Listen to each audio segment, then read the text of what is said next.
오늘의 어쩔 리포트는 에코프로 BM입니다.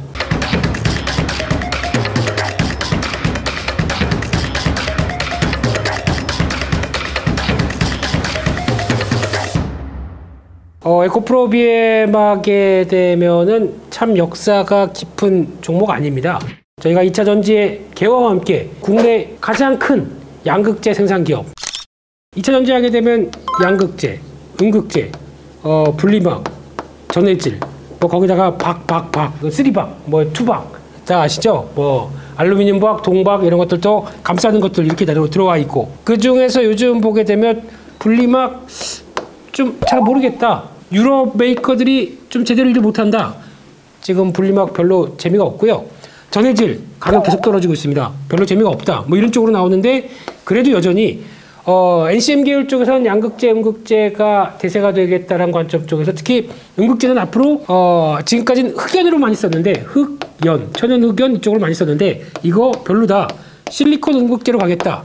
SI 쪽에 SI5죠. 이쪽으로 실리콘 음극재로 가는 게 이제 추세다. 양극재, 음극재 쪽에서는 관심이 높아지고 있는 게 현실이다. 이렇게 딱 정리를 하면 될 것 같고요. 그 중에서 에코프로 BM 요즘에 가장 많이 나오는 게, 시장이 이럼에도 불구하고 계속 우상향, 그리고 또 오늘 같은 경우도 장중에 17% 녹화일 기준으로요. 막 쭉 올라가다 보니까 저거 뭐야? 라고 하는데, 첫 번째 어떤 일이 있었냐면은, 첫 번째 유상증자를 했습니다. 유상증자를 하는데 사람들이 반응이 너무 좋아서 이거 다 더 할래요. 100.6%인가요? 이 정도까지 청약률이 들어갔습니다. 1200억을 더 했대네요. 회사가 성장할 거를 알다 보니까 청약을 더 받아주는 이런 상황까지 나왔고요. 두 번째, 오늘 무상증자를 했습니다. 무상증자를 하다 보니까 가격이 저 50만 원대 아니야? 근데 127,400원 뭐 이렇게 시작하다 보니까 싸 보이네? 그러면서 매수가 확 몰렸었죠. 이거는 주가에는 아무런 도움이 안 됩니다. 이걸로 움직였던 거는 그냥 그렇다라고 봐야 될 것 같고, 세 번째, 자사주 갖고 있던 부분을 소각을 시켰습니다. 한 420억 소각시키다 보니까 오히려 이거는 호재다. 그러면 지금 호재는 한 두 가지 정도가 있는데, 나머지 무상증자로 나왔던 부분들은 좀 그렇다. 그러면 요거 때문에 아마 주가는 매물 소화를 하느라고 단기적으로는 좀 왔다 갔다 하면서 좀 출렁출렁하지 않을까 싶습니다. 그래서 요거 가지고는 너무 모멘텀은 안 되겠다라고 보시되, 가장 중요한 거는 지금까지 증설 쫙 잘하고 있죠. 그러다 보니까 지금 현재 우리나라에서, 여기 내용이 나오나요? 네, 뭐 무시하십시오. 뭐 다 제가 더 잘 알아요. 제가 77,000톤 지금 양극재 생산할 수 있는 양입니다. 2026년 가게 되면 얼마가 나오냐면은 55만 톤. 지금부터 몇 배입니까? 거의 87에 56, 77에 49. 네, 거의 그 정도쯤. 7배, 8배까지 증설 확 하게 됩니다. 2026년 가게 되면. 그러면 왜 증설을 할까요? 에코프로 BM이 먼저 주가가 부각받은 이유가, 증설을 하면서 돈은 많이 들어가지만 거기서 장기 계약들 막 하면서 조단위 계약들이 막 나오기 시작하죠. 마찬가지로 LNF, 에코프로 BM, 마찬가지로 이런 양극재 업체들은 거의 증설만 하게 되면 우리가 사줄게 라고 하는 현상입니다. 그래서 이런 효과가 어디서 보냐면은, 작년 같은 경우 매출을 보게 되면 1조 4천억. 그래서 지금 2019년도 6천억, 2020년도 8,500억, 작년 1조 4천억. 계속 우상향하죠. 그런데 중요한 거는 이 증설 효과가 본격적으로 나오기 시작하면서 올해는 지금 예상이 4조 3천억입니다. 그렇다는 얘기는 지금 상승 속도가 이렇게 가는 게 아니라 지금부터 이렇게 가파르게 올라가죠. 그 다음 연도는 5조 7천억, 7조 4천억. 그러니까 지금부터는 이제 배수 단위로 가깝게 처음에 이렇게 갔다가 뛰기 시작합니다. 가파르게요. 이런 게 매출의 효과가 나오다 보니까, 이렇게 강력한 수요가 있기 때문에 그와 함께 움직이는구나 라고 해서, 지금 에코프로 BM이나 전기차 관련된 2차 전지 쪽에 들어가는 소재들은 거의 PER 계산하게 되면 뭐 아주 싼 게, 좀 싸다고 하게 되면 한 PER 70배, 100배 이렇게 나옵니다. 그래도 인정을 해주는 거죠. 어차피 전기차의 모멘텀들이 계속 확대가 되기 시작하게 되면 이거 지금 비싸도 2, 3년 뒤가 하게 되면 충분히 증설 효과와 함께 실적이 나올 거야 라고 보는 거죠. 그래서 지금 나왔던 얘기들 다 잊으셔도 됩니다.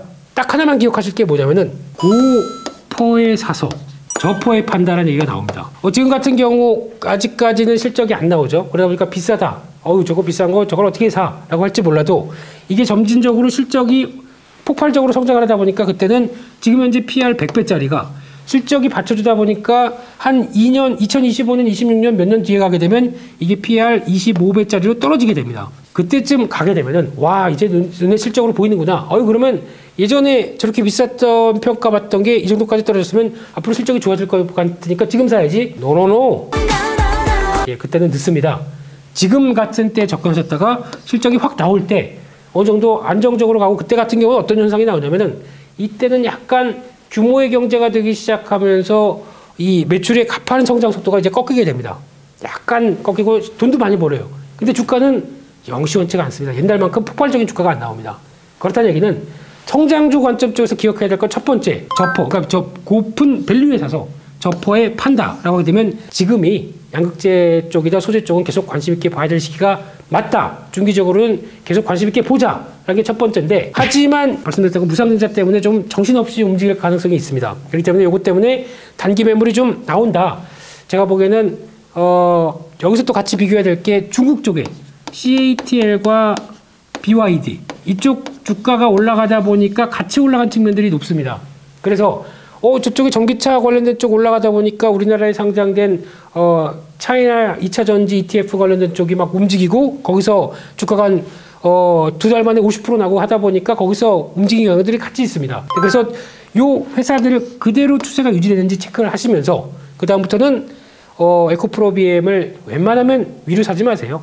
이런 것들은 다시 한번 아마 좀 밀릴 때 한 12만 원대 중반 정도쯤까지 흔들리게 되면 그런 때 저가 매수로 들어가는 게 가장 좋지 않나라고 보셨으면 좋겠고요. 저라면 에코프로비엠도 좋겠지만 LNF 이것도 내실 있게 국내 1, 2공장 만들어 놓고 해외 쪽까지 증설하는 대표적인 회사입니다. 이것도 같이 보시면서 양극재는 뭐다? 고퍼에 사자. 그리고 나중에 시간 지나서 저퍼가 됐을 때는 누가 뭐래도 그때 또 리포트 쏟아질 겁니다. 와 이렇게 잘 돈 버는 회사 막 엄청 얘기 나와도 그때는 주가는 슬슬 하락하기 시작할 겁니다. 제 마음입니다. 그때는 팔자. 이렇게 해서 오늘 에코프로비엠에 대한 어쩔 리포트 끝!